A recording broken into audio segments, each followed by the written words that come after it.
menerima perintah Allah Subhanahu wa taala. Nabi Ibrahim pun pergi meninggalkan mereka sampai di balik bukit. Namanya seorang ayah yang bertahun-tahun pengen mendapatkan keturunan.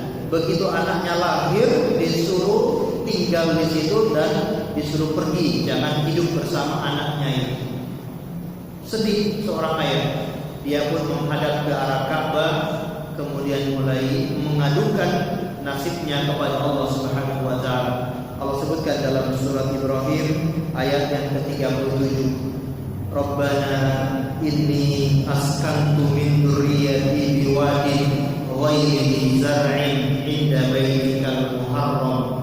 Ya Allah, ya Allah kami, sesungguhnya aku telah meletakkan sebagian keturunanku di lembah yang tidak ada tanaman sama sekali di sisi rumahmu yang mulia, di sisi Ka'bah. Kemudian kata Nabi Ibrahim, Rabbana liyuqimus shalah. Ya Allah, agar mereka mendirikan salat. Waj'al afidatan minan nasi tahwi ilaihim. Maka ya Allah, jadikan hati manusia condong untuk datang menemui mereka, untuk condong datang ke Mekah. Warzuqhum minat thamarati la'allahum yashkurun. Dan beri mereka rezeki dari buah-buahan, semoga mereka bersyukur. Kemudian setelah makanannya habis, minumannya habis, Ibunda Hajar mulai mencari air dari Sofa ke Marwah, dari Marwah ke Sofa sampai 7 kali tidak mendapatkan air. Tiba-tiba beliau mendapatkan ada air di sisi Nabi Ismail alaihissalam, karena malaikat Jibril mengepakkan sayapnya sehingga keluar air Zam-Zam. Begitu air ini keluar, maka Ibunda Hajar langsung menampung air tersebut. Kata Rasulullah, seandainya kalau tidak ditampung oleh Ibunda Hajar, dia akan menjadi sungai sampai hari kiamat. Tapi karena sudah ditampung, maka ini cuma menjadi sumur, sumur Zam-Zam. Baik, dari sini Nabi Ibrahim pergi ke Palestina, meninggalkan Ibunda Hajar dan Nabi Ismail yang masih bayi. Sampai Nabi Ismail ini sudah dewasa. Begitu dewasa, Nabi Ibrahim datang menemui Nabi Ismail yang sudah dewasa. Falamma balagha ma'ahu sa'ya qala ya bunayya. Begitu Nabi Ismail sudah sampai usia dewasa, sudah enak dipandang, sudah bisa membantu orang tuanya, tiba-tiba Allah perintahkan kepada Nabi Ibrahim untuk menyembelih anaknya tersebut. Begitu lahir tidak diizinkan untuk hidup bersama. Begitu anaknya sudah dewasa, diperintahkan untuk menyembelih anaknya. Perintah yang sangat besar. Dan perintah ini bukan perintah yang secara jelas. Perintahnya melalui mimpi.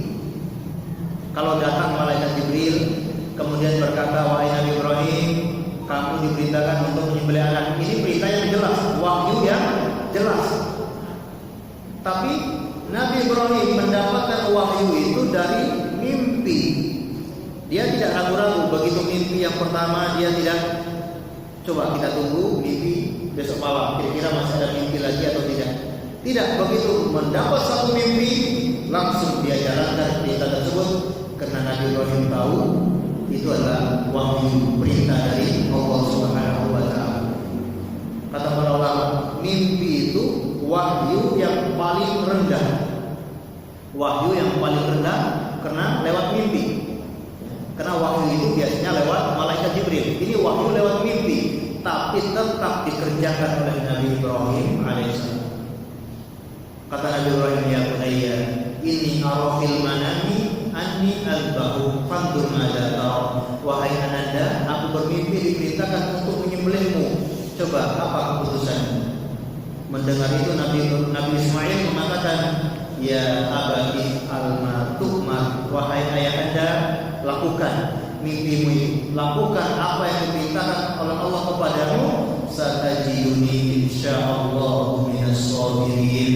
Insyaallah engkau akan mendapatiku termasuk orang-orang yang sabar.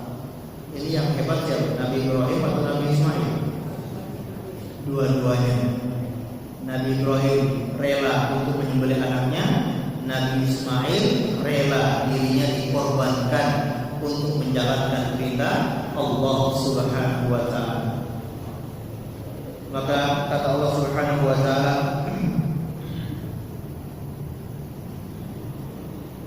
ketika Nabi Ibrahim sudah hendak menyembelih anaknya, maka Nabi Ibrahim menyembelihnya dari arah belakang, menempelkan pipi anaknya di atas tanah. Ya, sudah siap-siap, dan Nabi Ibrahim dari arah belakang karena tidak ingin melihat wajah anaknya. Begitu dia ingin mengayunkan pisaunya, turun malaikat Jibril menyampaikan qad saddaqtal ru'ya, wahai Nabi Ibrahim, kamu sudah membenarkan mimpimu, kamu sudah menjalankan perintah Allah. Allah gantikan Nabi Ismail dengan seekor domba yang gemuk yang bertanduk.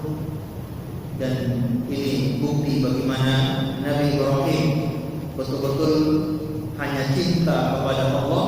Dia tidak cinta kepada siapapun dari makhluk, walaupun anaknya sendiri dia korbankan itu untuk Allah Subhanahu wa taala, karena cinta Allah yang lebih dia harapkan. Kita tidak diperintahkan untuk mengorbankan anak, tidak diperintahkan untuk menyembelih anak-anak kita. Kita hanya diperintahkan untuk menyembelih satu ekor kambing, satu bagian sapi. Tidak seperti Nabi Ibrahim diperintahkan untuk menyembelih anaknya. Maka kalau kita punya kelebihan harta, kita punya kemampuan, jangan hemat-hemat, gunakan itu untuk kurban. Selagi kita masih ada kesempatan, selagi masih ada harta, selagi kita masih hidup, gunakan harta itu untuk berkurban di jalan Allah Subhanahu wa taala. Insyaallah akan digantikan dengan yang lebih baik, baik di dunia maupun di akhirat. Semoga Allah Subhanahu wa taala memberi kita taufik dan hidayahnya, dan memberi kita kemampuan untuk bisa berkurban tahun ini. Amin ya rabbal alamin. Baik, sebelum kita akhiri, barangkali mungkin ada yang ditanyakan atau kurang jelas, atau mungkin langsung kita akhiri.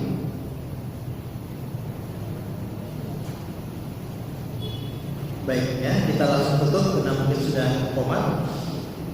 Kita akhiri dengan membaca doa kafaratul majlis. Subhanakallahumma wa bihamdika asyhadu an la ilaha illa anta astaghfiruka wa atubu ilaik.